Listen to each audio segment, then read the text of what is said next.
Hi, my name's Sophie Foster, and I'm your host for Can We Talk About That, the podcast where we break down gender-based violence in our everyday lives. I am the Public Education and Fundraising Coordinator at Ingamo Homes and DASO, Domestic Abuse Services Oxford, right here in Oxford County. So my role for this year is to create this podcast as well as host free workshops in our communities, basically breaking down gender-based violence. And we really just want to put this information out there. We want it to be public, we want it to be accessible, and we want it to be easy to access, to understand, and kind of learn with me as I interview the experts in our community.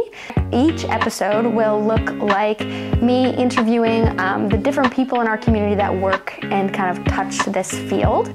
So we'll interview police officers, we'll interview employees from the women's shelter, some therapists to kind of break down what abuse looks like. We really do want this to just be like a casual conversation where we're getting information that helps. A lot of this information is things that I wish that I knew growing up here in Oxford County. Before we get into today's episode, I just do want to give a heads up that we do want you to just take care of yourself while you're listening to not only this episode, but also our series in general. So we will be talking about topics like abuse, trauma, and violence. So if anything comes up for you where you're just like, oh, I can't listen to this anymore, or it's upsetting, please just take a break. You can always come back later. And if you or anyone you know needs any support while listening to these episodes, please call the Domestic Abuse Services Crisis Line. It's 24/7, free and confidential. Please just call, even if you have a question. We're there for you. We want to support you.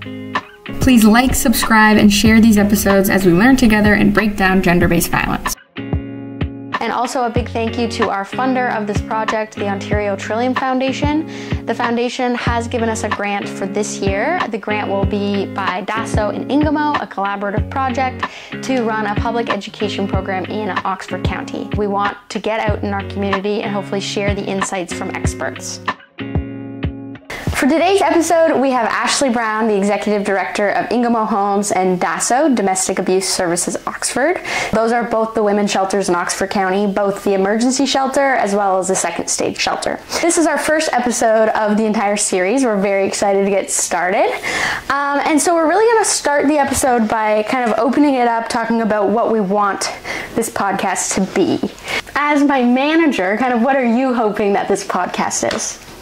Oh, what do I think? I think the podcast is a really cool and kind of innovative way to reach more people. I was just having a conversation the other day about changes in the sector for, the last 30 years. And one of the pieces is technology and how technology has changed in social media and how we've come so far in some ways, and then something comes up that maybe regresses it in a different way. You think about some of the social media pieces that maybe perpetuate violence in a different way. But I think with that comes like technology and how we can use it to our advantage to really raise awareness. And so I think this podcast is just a really cool way to reach a larger audience. Mm-hmm. And I think it's a big topic. It's a heavy topic. So how do we make it accessible, interesting, and hit on the points that people wonder about that may not always want to ask, Or be able to ask. Yeah, I think so. And then I wonder, what do you, as the interviewer, as the person that's putting this all together, who's done so much work, what do you want from this podcast? Well, I don't know. I've been thinking a lot about that as I'm kind of starting it and building it. My experience, I grew up here. Mm-hmm. I'm a woman here. And so I think what I am hoping for is that I get to ask all the questions that I wish I knew growing up here. And going back in time, just thinking if I had those answers, what I could have done for my friends, what I could have done for me. I just think it would have changed a lot. Yeah. Not only just for my friends, but also my relationships with my friends. Mm-hmm. So I think it's just so connected, and you're right, it's a huge topic. So I think I'm kind of imagining it because each episode will be a different person, a different expert in our community, whether it's police, Children's Aid Society, employees from the women's shelters. Mm-hmm. different conversations. It's like a big puzzle. That's kind of what I'm visualizing it as. Yeah. And each episode is a piece of the puzzle Yeah. to make this like bigger picture, because it's so complicated. So today we're really just going to get started trying to break down. We have the term gender-based violence in the title of the episode, and it's in the title of this whole series. Yeah. Just kind of breaking down, why do we use that term? What does it mean? And just why it's important. So to start, just at the beginning, how would you explain what gender-based violence is? And if we say GBV, it's just the short form for it. Yes, that's right. Okay, gender-based. It's a big question. It's a big question. And we'll kind of break it down throughout the episode. So feel free to start here and we'll go from there. I feel like I'm up for the task. So you keep me on track. Okay. Gender-based violence. Well, so it is a huge term. And I think that traditionally, when we talk about gender-based violence, it's really been known as violence against women sector, or the VAW sector. I think that, as we learn more and as we grow more as people, we start to understand that gender-based violence is a broader subject in the sense, and maybe more complicated in the sense that gender expression looks very different for people. And so maybe typically, within the sector, we might have thought of women as having very specific characteristics of femininity, of what we would expect from them, different narratives around how we understand what it means to be a woman, how they dress, how they act, how they look. And so when we talk about gender-based violence, what we understand within that is that gender identity and gender expression encompasses so much more. It's so much more complicated than that. People express themselves in very different ways. And so when we think about gender-based violence, we think about any kind of violence, whether it's physical, whether it's emotional, psychological, this huge kind of spectrum of what violence means and how it applies to somebody's gender identity, their gender expression, and how they identify. So I like to think about gender-based violence as a continuum.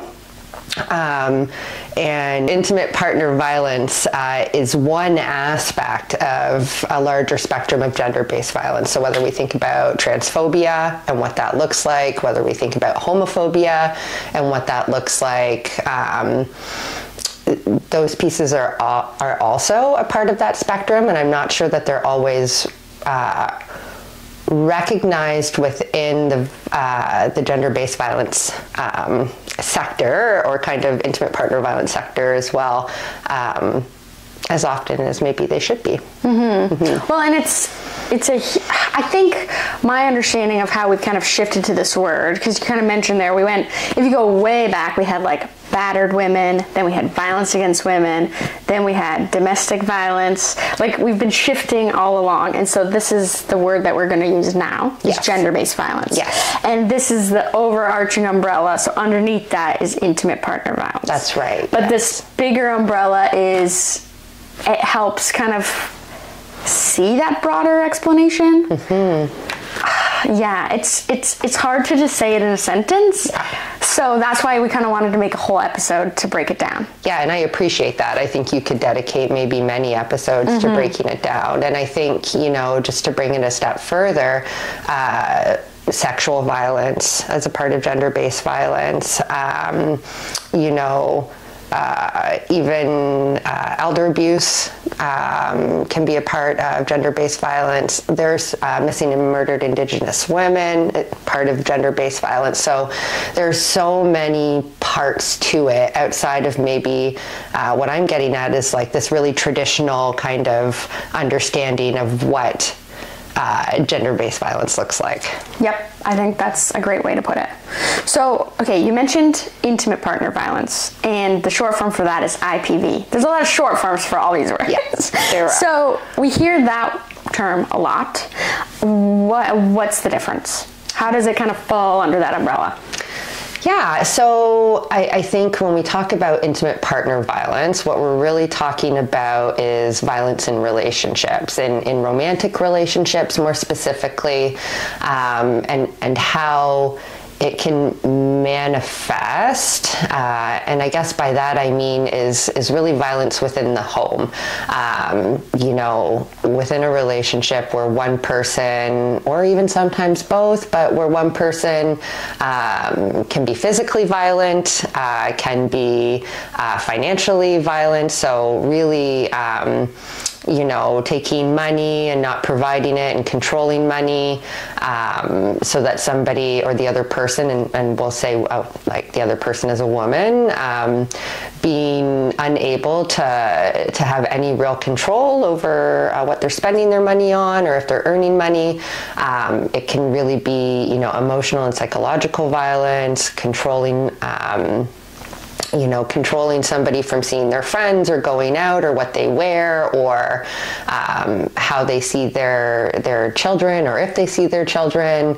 Oh my gosh, legal court system. So there are a lot of different pieces, but I think, I hate to essentialize it, but if we want to break it down and make it accessible, it really is someone experiencing violence within their relationship, understanding that violence doesn't just look like physical violence, but often it can. Yeah. So why do we say these bigger words instead of just saying abuse or violence? Why does it matter? Yeah. Well, I think language always matters to me. I think terms can be really loaded in how we within our conceptions of what it means. And so when we say abuse, which is really kind of a more historical term within the sector, it really narrows down the applicability of what we're talking about. I think when folks think about abuse, they think about physical violence. They maybe think about intimate partner violence in a more narrow perspective or constrained view, and so it doesn't really encompass all of the different parts that we're talking about. And so I think that if someone is experiencing, let's say, a really incredibly controlling relationship, and we use the term abuse, they might not think that their relationship is problematic for their safety and their stability, in the same way, right? So violence just supports us, I think, and supports folks that are in those situations to better understand it as maybe a spectrum, and that violence can include many different things, as opposed to abuse, which I think a lot of folks also think about as very physically driven. Right. Does that make sense? Yeah, 1000%. And I'm totally with you.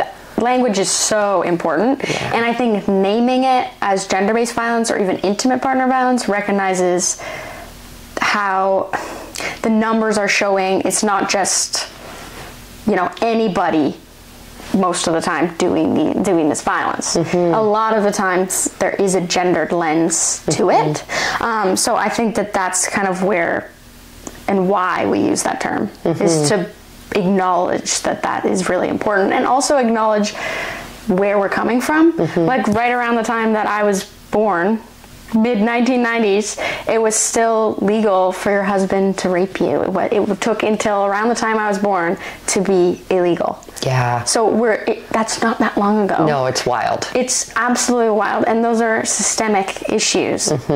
And that's obviously from a woman's lens. So let alone from, the things you mentioned about like transphobia, homophobia, like there's so many pieces to it. And I think that's what we need to recognize, and that's why we need to use those terms. That's kind of my thought on it. No, I think that's a pretty important thought, right? Yeah. I think that, especially when we're thinking about this episode, or we're thinking about someone sitting at home before they're going out on a Friday night to go party with their friends, or whatever that looks like. We want to make sure, I think, if we're bringing awareness and we're trying to raise, educational awareness on things that folks can understand or can see the broader spectrum and how it might relate to them. I think when we use very particular words, it condenses it down so far that people might not see themselves in it in the same way. And we don't want people to get missed. No, exactly. So I'm going to assume that when people hear this word, they are going to picture the extreme cases you see, like in TV and movies. They're going to picture physical violence. But does it always look like that? I know you've kind of alluded to this, but I just want to directly ask. No, I appreciate you directly asking. So I think that, people, when we talk about intimate partner violence, we talk about gender-based violence more broadly, I think it's probably very difficult to not generate a ton of images that come from the media. You think about Netflix, and you think about a lot of the docuseries that are on there that are mostly about women and children, probably I would say like 99.9%. So it's so prevalent in the media, and I think it really generates very particular images around what violence in the home or in relationships, or more generally speaking, looks like from a gendered lens. And so again, like I always worry that people or myself or anybody else begin to see it in one particular way, but the reality is that it can look so many different ways, and it's very vast, just like people. All people are unique, all relationships are unique, and so violence in relationships is going to look unique too. And I think that again, it can look like repeatedly stopping you from going out and spending time with your friends, spending time with your family, going through your phone. Thank you, yes. Yeah, like there's so many ways that it can, those are forms of, not only unhealthy relationships, but also abuse. For sure they are. Yeah, violence definitely. And I think that, like tracking, GPS trackers, like I've heard that way too many times around folks finding GPS trackers on them, on their car. So it really is a larger piece than physical violence.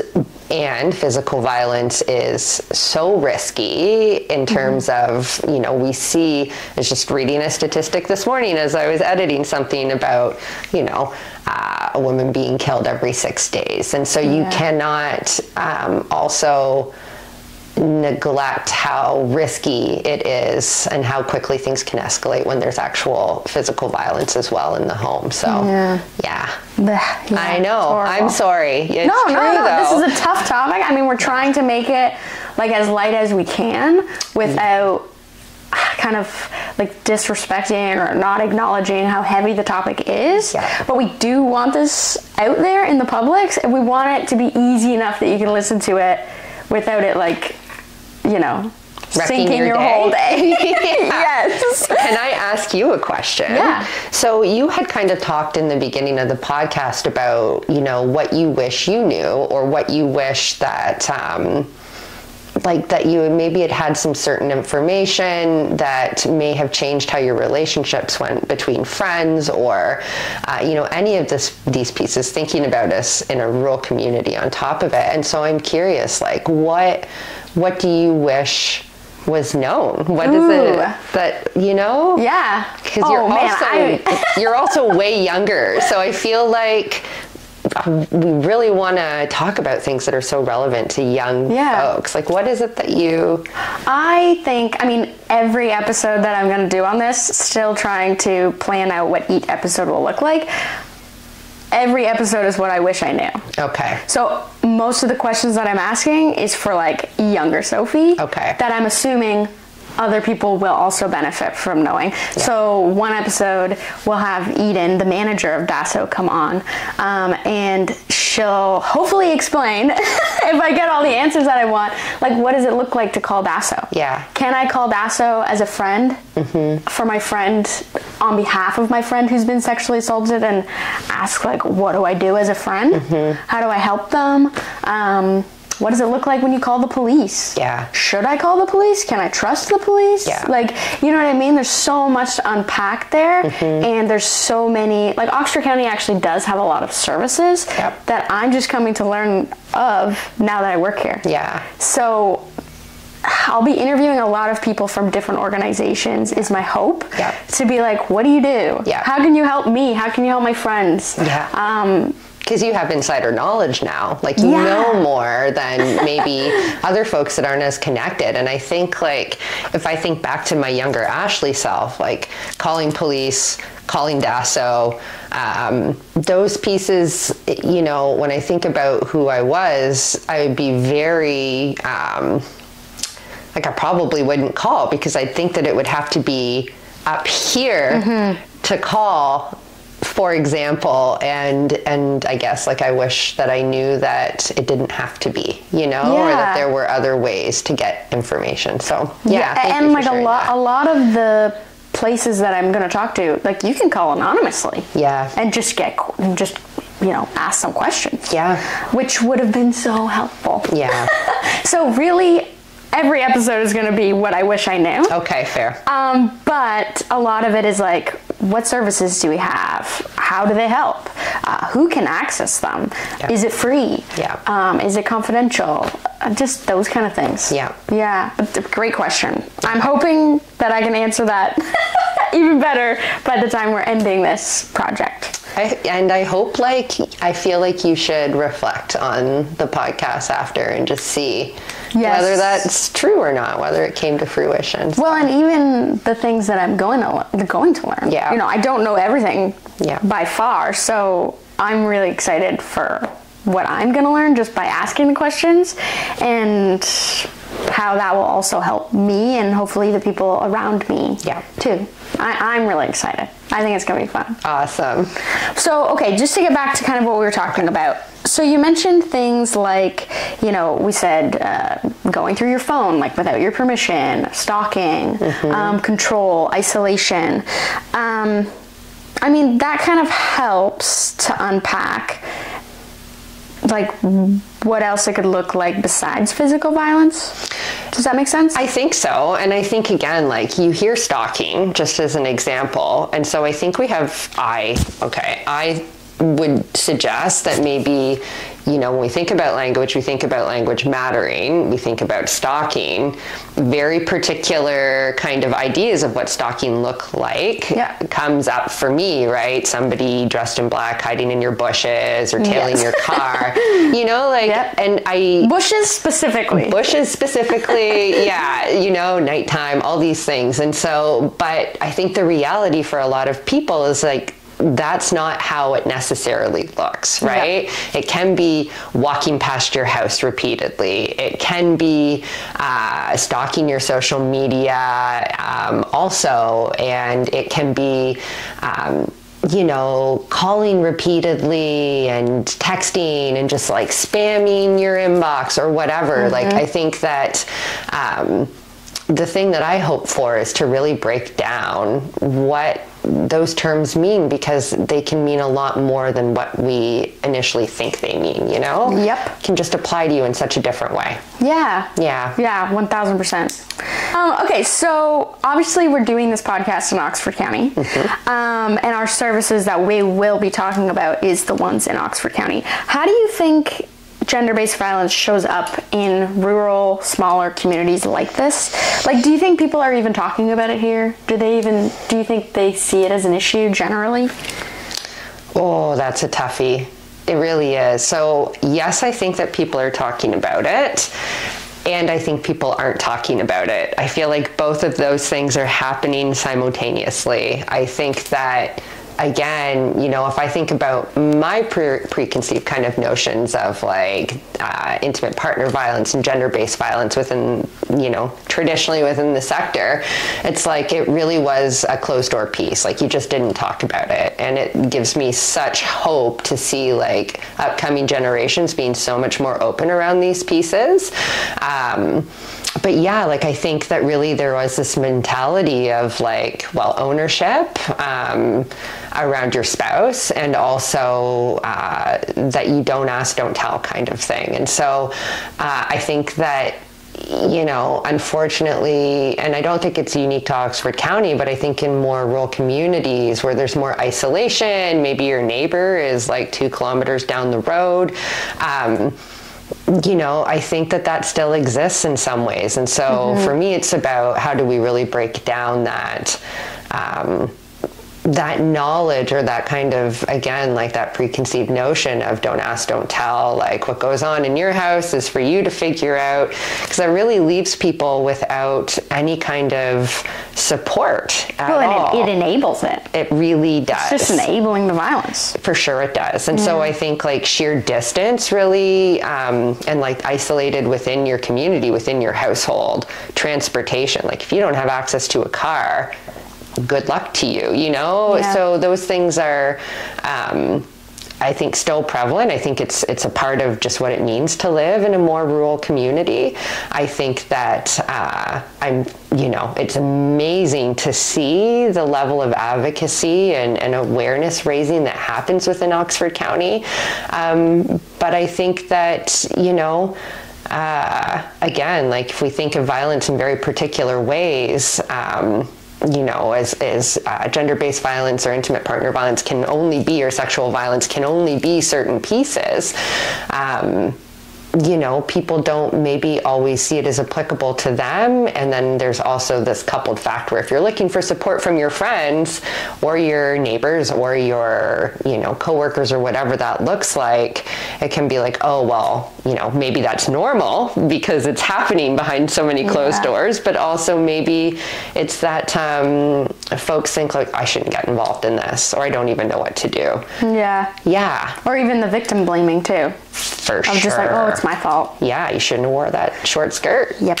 Or too, I mean, we've mentioned it too, of like thinking, well, it's got to get way worse for me to call DASO or call the police. Like, I'm nowhere near doing that. Yeah. So I guess I'll just stick it out. Yeah. Yeah. Yeah.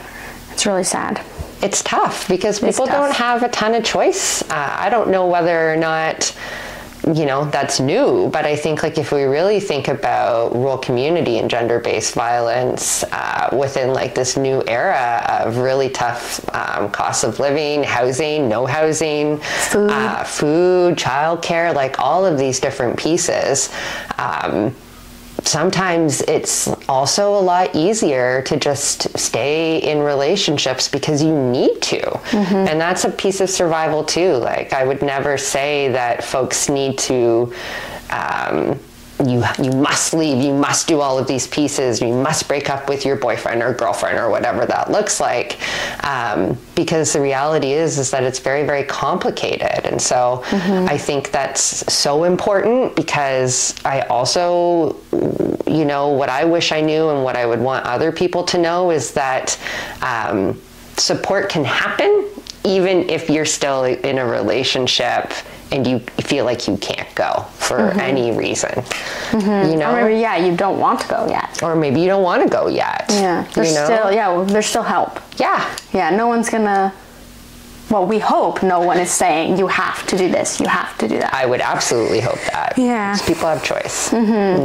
So, too, like thinking, obviously we're in this rural community, small community, but we're also in an era of, like you mentioned before, technology.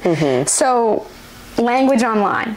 Yeah. We're seeing so many discussions of like trauma bonds, gaslighting, coercive control, like breaking these down, whether you're on like Instagram, TikTok, Twitter. So we're seeing access to a lot of therapists who are giving this information freely. Okay. And I feel like a lot of people are learning online and maybe saying like, oh, that's what they were doing to me. And I didn't know that that's what it's called. I didn't know that people are saying that that's abuse. Yeah.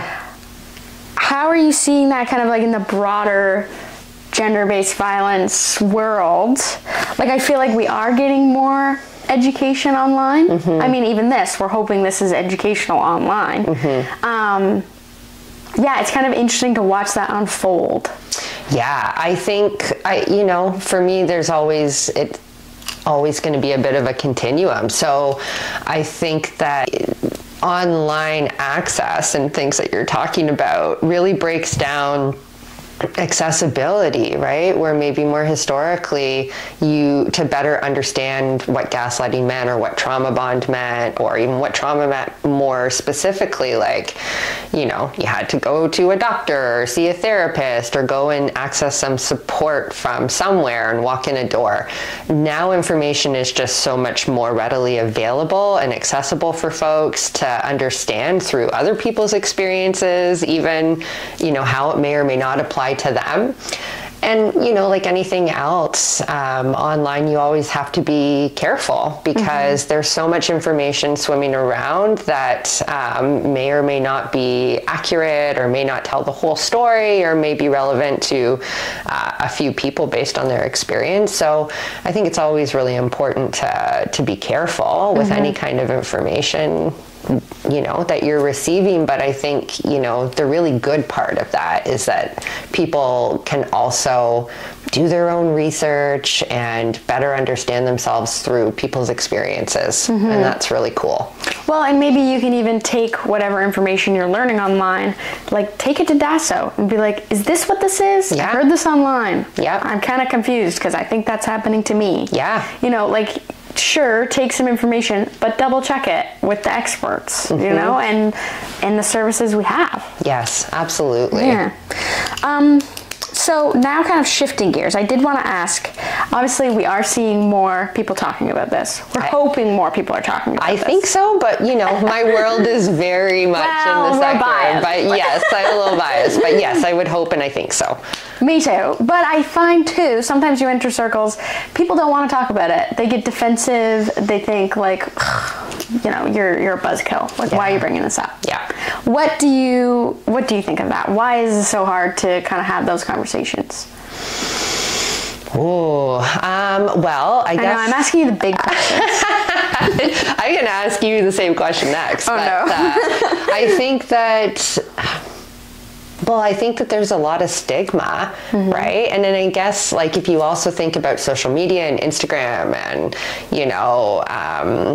TikTok and everything, like, people, I think, and you can challenge me on this, but, like, people want to really project themselves in this really wonderful kind of light that things are always great, or, and I think there's real stigma attached to the gender-based violence sector, or that you may or may not be experiencing it, or that someone is questioning who you love and what they're doing. And I think that can really just automatically breed some defensiveness around how we hear things. If you came up to me and you said, oh, your partner, never does the dishes, he's got to treat you better, my initial reaction might be one of defensiveness. Maybe because I partially know that that's true and I'm slightly embarrassed that you're also seeing it. That might just be one part of it. There's so much more to it, but I also think that, without getting too heavy, I don't know that, first you've got like that don't ask, don't tell that is very traditionally based within the sector around even talking about gender-based violence. I think it makes people uncomfortable. I think it makes people uncomfortable to have to really critically look at how we treat each other in society, and it really comes down to power and control. And there are some folks out there that really want to preserve power. And, if we think specifically about folks who are identify as women or are genderqueer or are non-binary and along the spectrum, there hasn't been a lot of space, or even racialized folks on top of that, if we're thinking about different intersections. hasn't been a lot of space for them to have power to talk about these pieces. And so I think that continues to permeate in society today. I think it's getting better in some ways, but then, you see a lot of what's going on out there politically, and it feels like a slingshot coming back the opposite direction in some ways. So I don't know if I'm answering your question, but... No, I think that's a great answer. Everything you said is true. It does feel like, you take like one step forward, 2 steps back. 1 step forward, 2 steps back. It's depressing. It is depressing. It's so hard to watch. It is. Because even the Me Too movement, like you're seeing this empowerment, you're seeing this change, you're seeing this challenge of like the status quo. Yeah. And then like, boom, it's just, it's like so much pushback, and it's just hard. Yeah, it's almost like, those movements have reached a place where they were gaining so much traction, and, that dominant culture said, and, for me, it's like hard sometimes to conceptualize that, because there's not just one person being like, no, how a collective energy comes forward to push back the advancements around these things is wild and disheartening. But you think about how far a lot of spaces have come, whether it's Black Lives Matter, whether it's like First Nations, Inuit, and Métis communities within Canada, whether it is gender-based violence, like, we have to keep moving. We have to keep pressing forward. There's just no other option, because people deserve better. Yep. But we have to keep getting back up. We do. Basically. Yeah. For my last question, if you could give one thing that you wish everyone knew about gender-based violence, what would it be? Oh, one thing about gender-based violence that I wish everybody knew. I think that it would be, if you're not sure, ask. If you're not sure, talk to someone.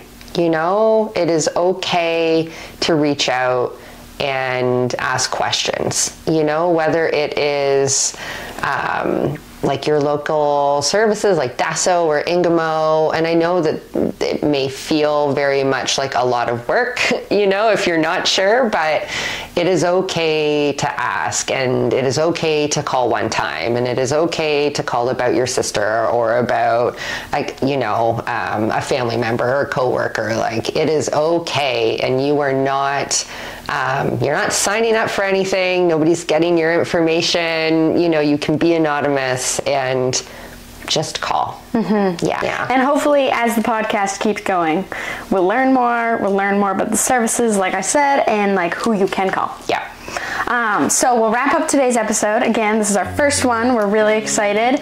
And thank you so much for coming on. I think this was a great start. Yay, thank you so much for having me. Thanks so much for listening to our first episode of Can We Talk About That? Ashley Brown really gave us a good insight just to kind of like jump off on the topic. If you do need anything after listening to this episode, or maybe you have some questions, or you're just concerned because maybe something related as we talked about it, feel free to reach out to the DASO crisis line. The toll-free number is 1-800-265-1938. It's, again, free, confidential, and open 24/7. We'll be back with more conversations that help to break down gender-based violence, and we really hope that you enjoy this series. Please hit the subscribe button and continue to watch our show.